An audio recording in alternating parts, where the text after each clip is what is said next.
Hello hi மக்களே, நான் நேற்று அம்மா வீட்டில் தான் இருந்தேன். என்ன ஸ்பெஷல்னு பார்ப்போமா? சாப்பாடு, ரசம், அதுக்கப்புறமா நல்லா தக்காளி போட்டு ரசம் வச்சுருக்காங்க.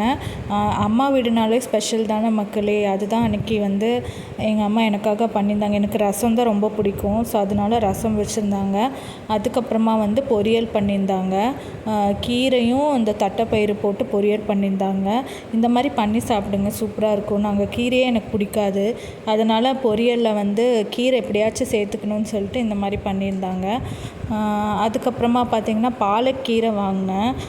பாலக்கீரை சரி பாலக் சப்பாத்தி பண்ணலாம், அதுக்கப்புறம் கீரை பொரியல் மாதிரி பண்ணிக்கலாம், இல்லைனா குழம்பு வைக்கலான்னு சொல்லிட்டு பாலக்கீரை தான் மக்களே வாங்கி வச்சேன். இது ஒரு கட்டு 20 ரூபானால நிறையாவே இருக்குது. ஒரு தாத்தா வருவார், அவர்கிட்ட தான் வாங்கினேன். பார்த்திங்கன்னா என்னென்ன பண்ணியிருக்கேன்னா, முட்டைகோஸ் பொரியல் பண்ணியிருக்கேன். கடலைப்பருப்பும் முட்டைகோஸும் போட்டு பொரியல். அதுக்கப்புறமா இது பார்த்திங்கன்னா பாலக்கீரை சாம்பார் மாதிரி வச்சுட்டேன். சாம்பார் பருப்பில் பாலக்கீரை போட்டு கடைஞ்சிட்டேன். அதுக்கப்புறமா கொஞ்சம் சாப்பாடு. இதுதான் இன்றைக்கி எங்கள் வீட்டில் ஸ்பெஷல் மக்களே. உங்கள் வீட்டில் என்ன ஸ்பெஷல்னு சொல்லுங்கள் நீங்கள். தேங்க்யூ ஆல், பாய்.